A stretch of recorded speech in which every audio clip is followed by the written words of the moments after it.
You're listening to the Co-Creator Network. When you change the way you look at things, the things you look at change.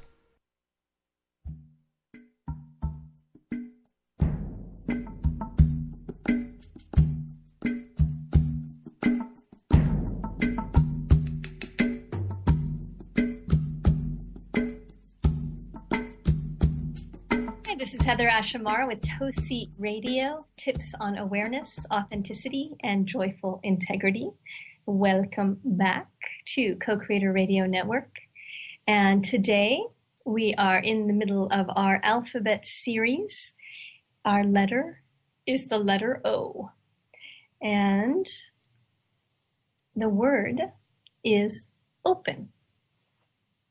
And I might come up with another word as well, but that's the first one that came through when I explored the letter O, is the value of opening to all possibilities. And one of the ways that Don Miguel taught us when I was studying with him is to look at two different tracks. The first track is a track of love, and the other track is a track of fear. And he said that so much of our life choices can come back to exploring which track are we on. Am I on the track of love, or am I on the track of fear? And as I've worked with that over the years, I shifted it slightly. I still play with the track of love and the track of fear. And what I found works also really well is to explore the difference between, am I opening or am I closing? Am I opening to this or am I closing to this? Sometimes our minds can go, I'm in fear, I shouldn't be in fear. I need to shift to love. I got to stop being in fear. And it can be challenging to make that jump. And so learning to note, am I opening or am I closing, can help us shift from that track of fear to the track of love. When we open, we're opening to whatever's arising.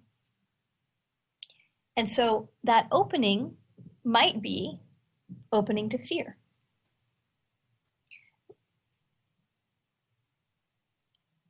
And in that opening to fear, there then becomes possibility to step out of fear and into love. When we close around our fear because we have a thought in our head, I should be in love,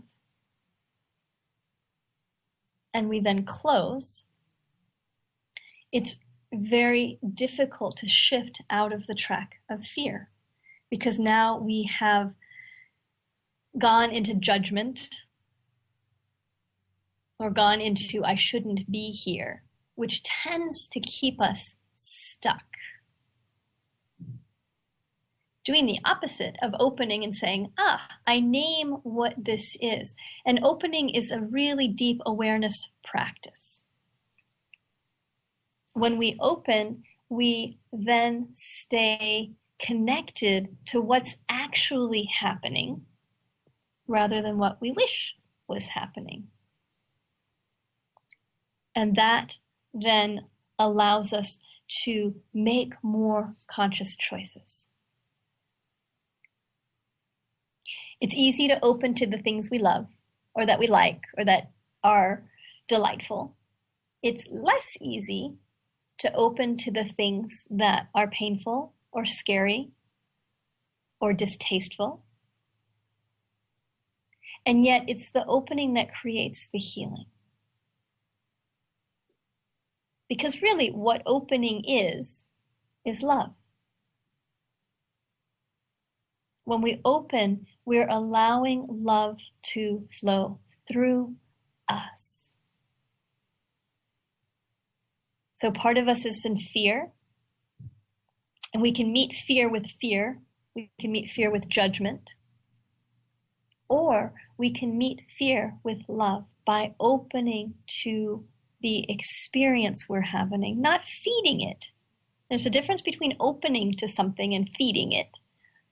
Opening to is an acceptance of and a witnessing of. Feeding it is letting the stories and the judgment and the beliefs continue to run so that we keep re-stimulating the same feeling.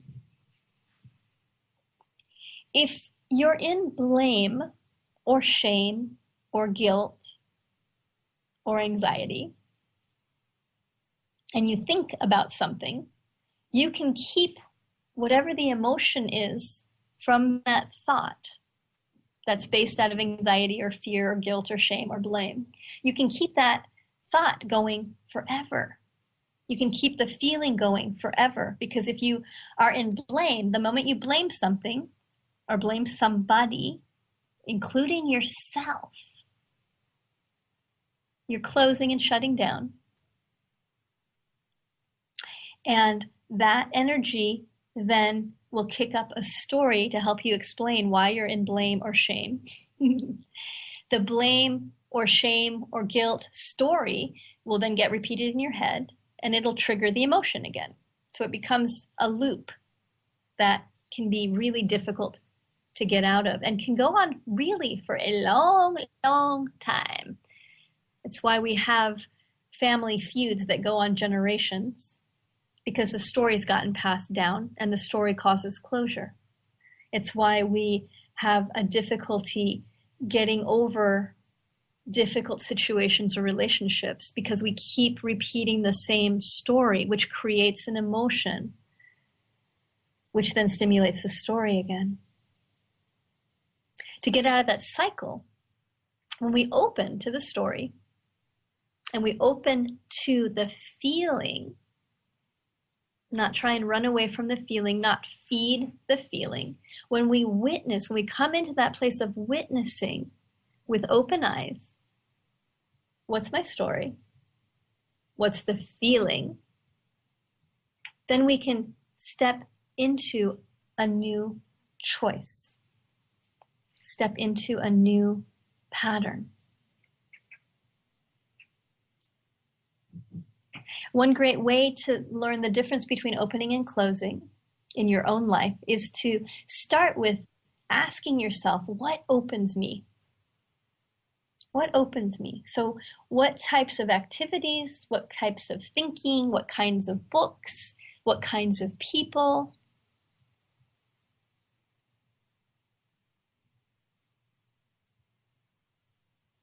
We feel open when there's love flowing through us, when we're not in judgment.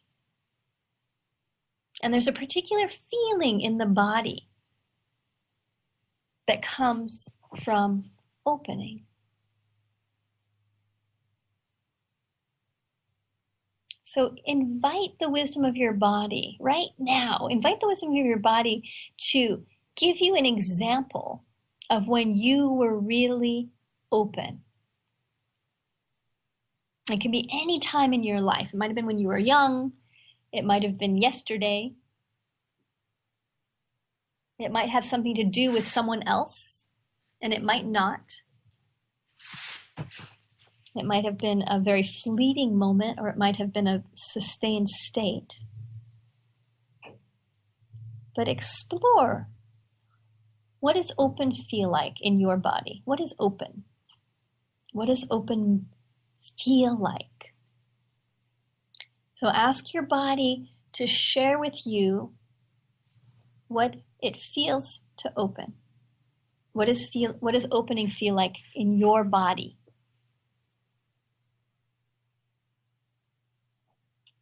What came to mind immediately for me, or the feeling sense, was I just got to meet a really dear old one of our community members from Berkeley. Got to meet her baby. And just looking into that baby's eyes and the pure joy and laughter that that little one had, and that connection, I felt very open in that moment. And the feeling sense was a lot of spaciousness in my heart and love, very relaxed body, and a sense of delight. And that delight felt like little bubbles in my being. So that's my experience of open. Explore what yours is. And really, what does it feel like when you're open? Another quality I see as I feel into that is of being absolutely present. So there's another quality of being open, is our capacity to be completely present with ourselves or with another, without judgment, without story, without what is or what should be, simply present.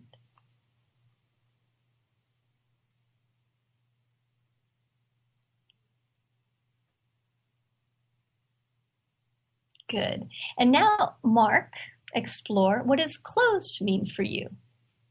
So think of a time when you were triggered or confused or upset, where you closed, whether you were closing to protect yourself or you were defending or because there was something that you didn't like.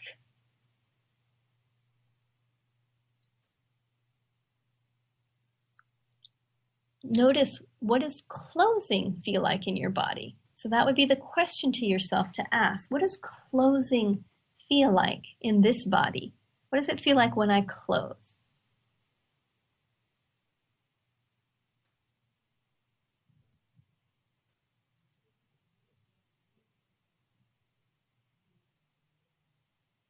Feeling into a situation recently or in the distant past where you closed.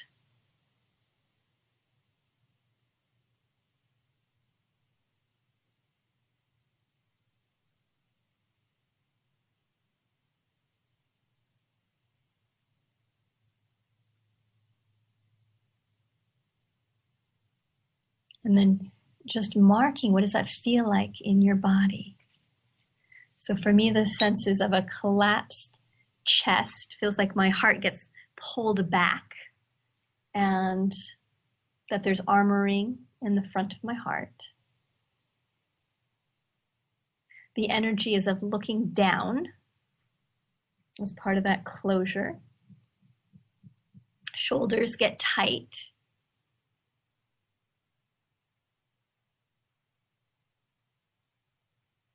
And I notice that when I'm closing, my stomach also clenches. So there's a feeling of clenching in the stomach and armoring in the heart.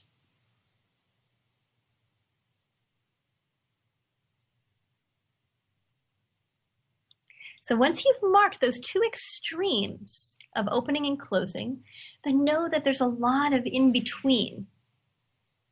And that what we're working towards is to embrace and open to the places that we're closing. So practice that now. So we're exploring a place of closure. So see if you can bring openness to your closure. Bring your presence to where you notice closure in your being.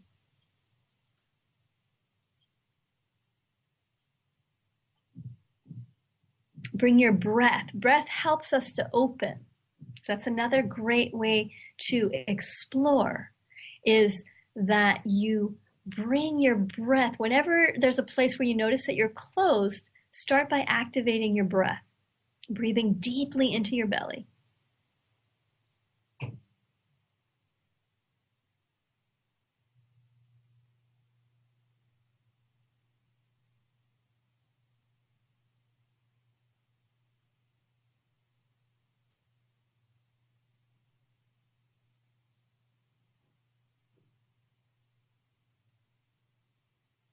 Letting yourself soften. That's the next place of exploration.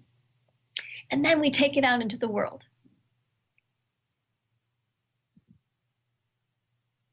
Take it out into the world by nourishing what opens you, doing more of the things that open you.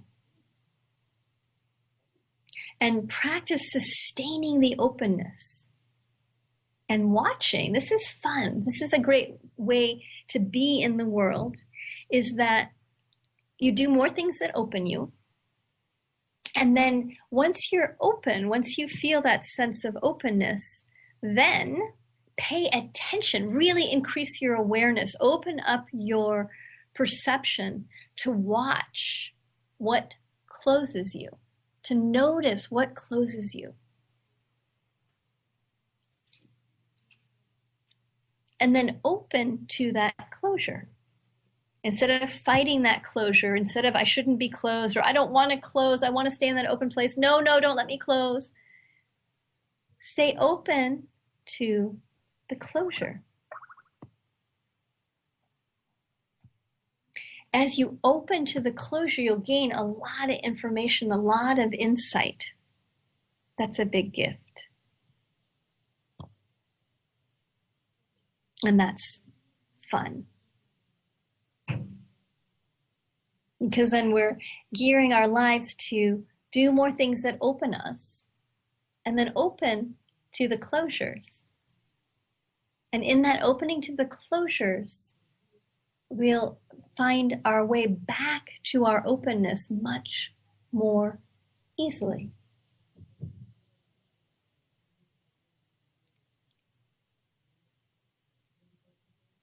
Nice.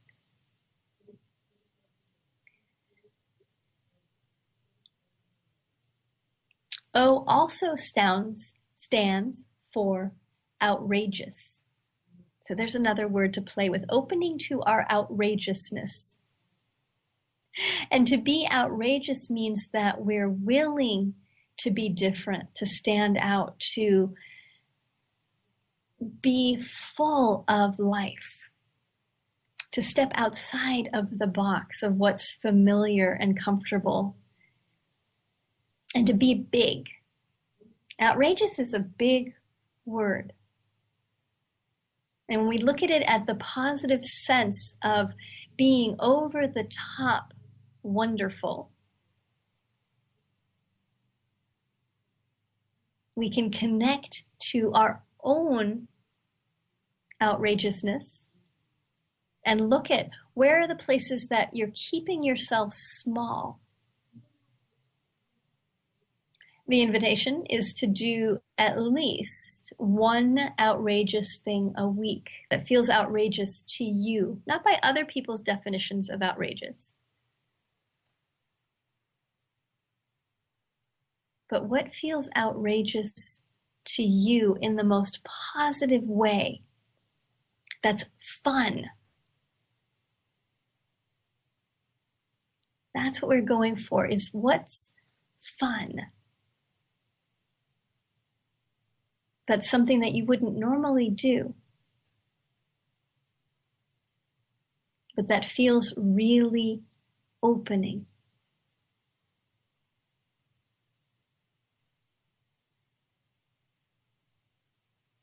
So have fun with that play of being outrageous and opening to new possibilities, to things that you wouldn't normally do, that feel like they're out of your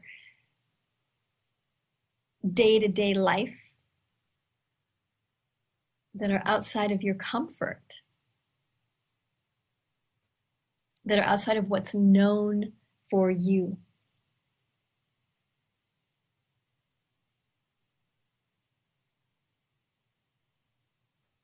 There's an incredible thing that happens when we begin to step outside of the boxes that we've created for ourselves, of the expectations of what we should be doing, or the limitations we've placed on ourselves,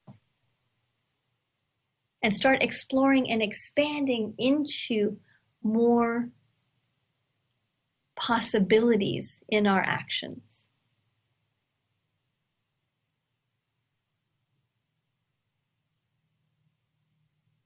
And to also watch where you relate to other people being outrageous. So there's some place where it's okay to be outrageous, and there's some place that it's not. So it's your definition of outrageous. So for me, how I'm defining outrageous is doing something that's completely outside of the normal, that's feels a little wonderfully crazy, and that's big. That's a big expression of something.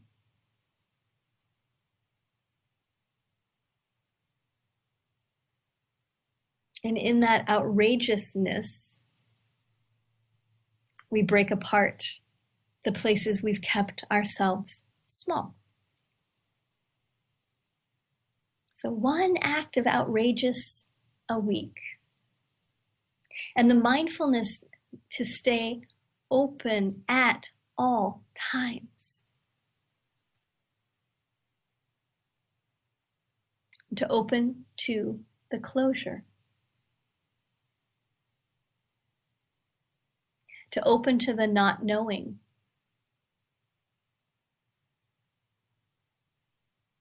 To open to different states without trying to change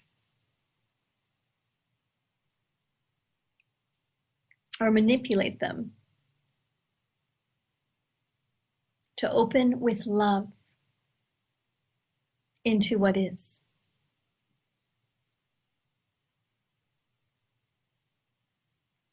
It's much easier to think about opening than to actually do it. So when you notice that you want to be more loving or more present or more respectful or more generous, and you're having a hard time, open to that information and keep exploring what beliefs or agreements are keeping you from stepping into something new, or what new action do you need to take?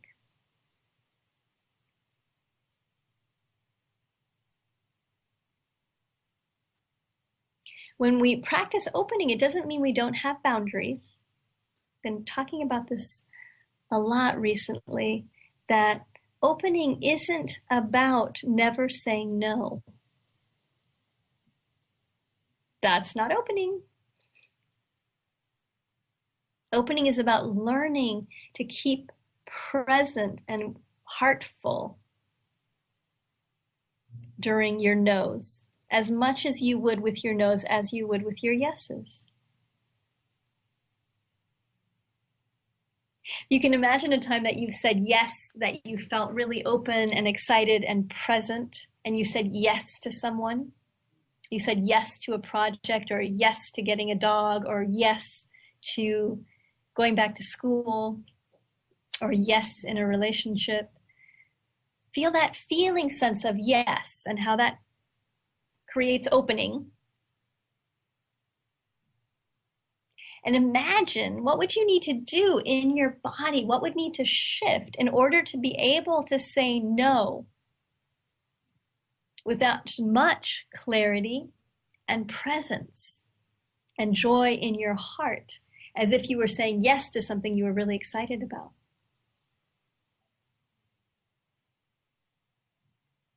Every time you say no,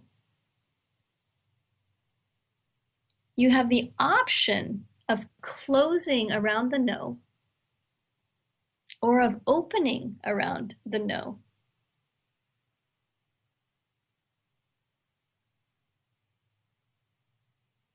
You don't have to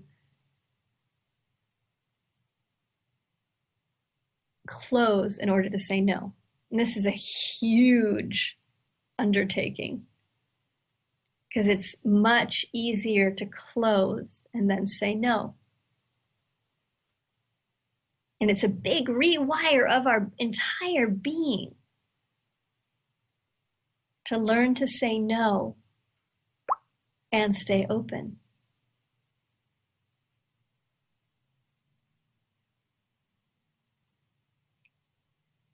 But it's possible. So that's your other task. Play with boundaries and learning to say no in an open way with the same feeling sense as if you were saying yes in your body. Because really, every time you say no to anything, you're saying yes someplace else. You're saying yes to yourself. our yes to something else. There's always a yes behind a no. And there's always a no that's part of a yes. Miguel Jr. was teaching about this, and I love this, that we create our lives from our yeses and our nos. And every time I say yes to something, I'm saying no to something else somewhere. And every time I say no, I'm saying yes to something.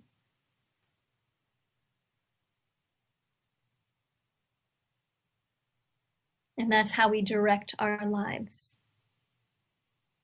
and open into creating our authentic joy, is by being fully present and open with our yeses and with our nos. So starting next week, March 17th is the launch day, Miguel Jr. and I are going to be starting a new program called the Jaguar Circle. It's a 3-month intensive where we're going to go really deep into the ways that we can stock our own authenticity. There'll be a lot of tools, it'll be a lot of fun. And there's way more in-depth teaching, both question and answer sessions as well as videos with both Miguel Jr. and myself, as well as some other Toltec teachers as well, including Don Miguel Ruiz Sr. So if you want to learn more information around the Jaguar Circle, you can go to our website, toci.org. That's TOCI.org. And next week, Miguel Jr. and I will be combining our shows and interviewing different authors that are part of the same publishing family that Miguel and I are in, which is Hierophant Publishing. So that's going to be really fun. Our next radio show will start then at 2:00 Central, March 13th, I believe is the date. That might be wrong. I can look real quick.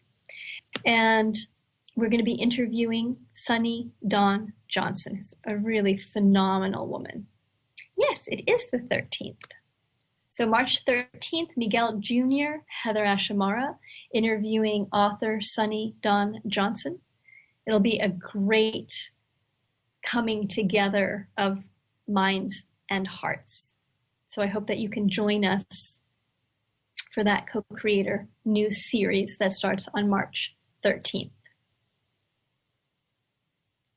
You can always listen to any of the shows via archive on the website, co-creatornetwork.com. And there's also a link to iTunes where you can download the shows and listen to them at your leisure. So much gratitude to Ken for all of your marvelousness behind the scenes. Thank you to each of you for tuning in to Toci Radio each week. And I send you all my love and blessings for a beautiful day. Bye-bye.